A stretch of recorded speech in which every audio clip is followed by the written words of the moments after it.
In a video a few weeks ago, I mentioned the syndicated TV series Beastmaster, which was loosely based off of the much more famous movie The Beastmaster. Anyway, I was kind of surprised at how many people in the comments had never heard of the series, so I figured it would be interesting to showcase a few more programs that you probably aren't aware of. So to start things off, Beastmaster. Beastmaster, as I said, is loosely based off the 1982 movie The Beastmaster, directed by Don Coscarelli. What you may not know is the movie was loosely based off the 1959 novel The Beastmaster by Andre Norton. The series veered in a direction that was more Hercules the Legendary Journeys than Beastmaster. It revolves around Dar, the last survivor of his tribe, as he searches for his kidnapped girlfriend, Kira. He's joined by his faithful animal friends, who he can communicate with, and a spunky medicine man named Tao. Dar's destined to destroy the evil Balsifer, but first he has to find his family, who've all been turned into animals. He's being chased by the minions of the evil King Zad, as well as the mysterious sorceress, who may kill him, may help him, or may just want to have sex with him. For the show, they gave Dar this sort of staff that's split in two instead of a sword. Not sure if that was something in the original book or just a wacky invention from the producers. The show first aired in October of 1999 and was syndicated to various networks. It lasted 3 seasons, with its final show airing on May 13, 2002. 3 seasons and 66 episodes is a pretty good run, and more than a lot of shows get. Man and Machine. Man and Machine is about a new android police officer who's partnered up with a human who, of course, hates robots. The android learns emotions and what it means to be human, while the human learns that, having a robot partner is useful or something. The series was created by Dick Wolf, the guy responsible for the Law & Order franchise. So the episodes of Man and Machine play out in a similar fashion. A crime is introduced at the beginning, and the 2 cops figure it out by the end. Only with this series, they throw in all sorts of cool robot things or humorous robot moments, like Eve going on her first date. This was Yancey Butler's second TV role, after, not surprisingly, she was on an episode of Law & Order. The show was largely criticized as being a ripoff of the series from 1976 called Holmes and Yo-Yo. Although really, this is a concept that is going to keep being recycled until we get actual android cops. In 2013, we had Almost Human, and in 2018, we got the video game Detroit Become Human, where one of the storylines is about an android cop. I'm sure there's other instances, but those are just the ones that come to mind. Since Man and Machine was made in the 90s, it's an interesting take on androids, since technology and the internet were really taking off. I think they genuinely thought we'd have something like android cops in 2021, which we kinda do, but it's not sexy Yancey Butler fembot. It's kinda Paul Blart robot cop. The show only lasted for 9 episodes and was canceled in July of 1992. The Burning Zone. After the success of the blockbuster movie Outbreak, the newly founded TV network UPN created The Burning Zone. It's about a team of virologists investigating various disease outbreaks. This was all linked to something called the Plague Wars. The show borrowed a little bit from the X-Files, with the virologist Edward, who survived having Ebola as a child, and the super serious Dr. Kimberly. The two play off each other very much like Mulder and Scully. They're joined by Agent Haley, who provides the protection for the team. There's also Dr. Cassian, who may or may not be evil. The show had terrible ratings, so about halfway through the first season, they fired the 2 leads and made Dr. Cassian the focus. Taking more from the X-Files, they started making the shows about conspiracies and viruses that have come here from outer space. I enjoyed The Burning Zone because, like many early UPN shows, it was a weekly dose of camp.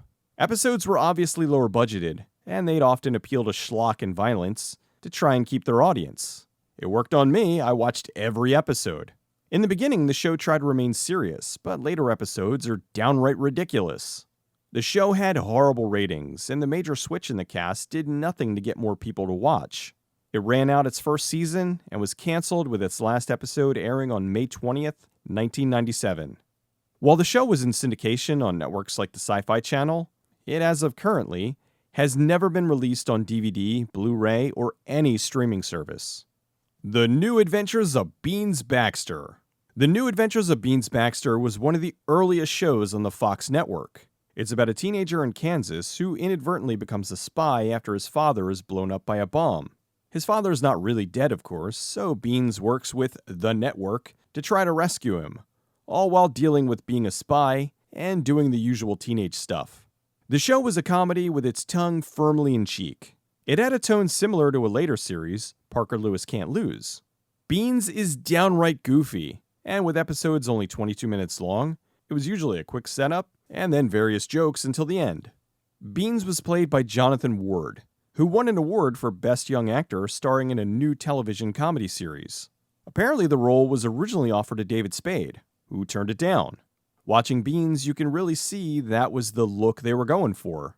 Fox didn't have a ton of programming at the time, so Beans went on for 2 seasons. The last episode aired on November 28th, 1987. Whoops! Whoops is something of an anomaly. A post-apocalyptic sitcom. It revolves around 6 survivors of a nuclear apocalypse who live on an abandoned farmhouse and try to rebuild society. The show was called Whoops because, as we find out in the intro, the apocalypse was an accident. But at the very moment the homecoming queen was receiving a deservedly warm reception from the crowd, some darn kids were playing near one of the missiles. Launch commit. Retaliation was swift. Fail-safe and doomsday mechanisms kicked in exactly as programmed. And in less than 50 minutes, but for a handful of survivors, the world had been destroyed. Looking back on it, it had to be considered a bad parade.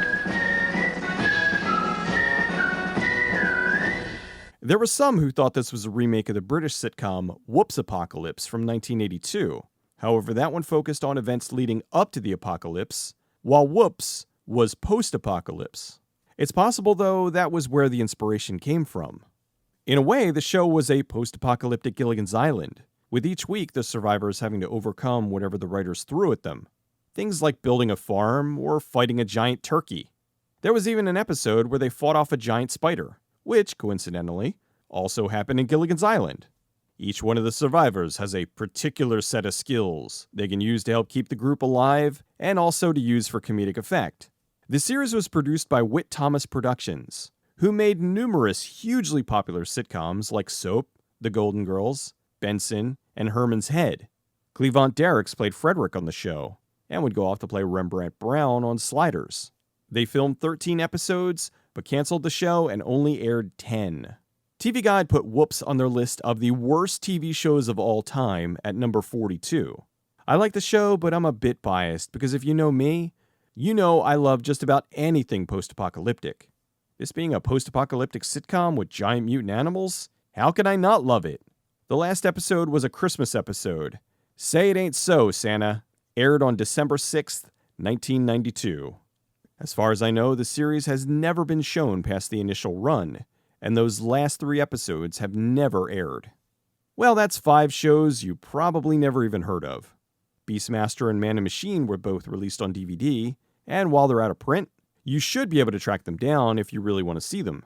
The others are a lot harder to come by, especially Whoops. I have a VHS rip of that one. Although, if there's anyone out there who happens to have the last unaired 3 episodes of Whoops, please let me know. I've been wanting to see them for almost 30 years. Also, if you guys are interested in this sort of thing, I might do more in the future. Believe me, there are plenty of shows like these that you most likely have never heard of.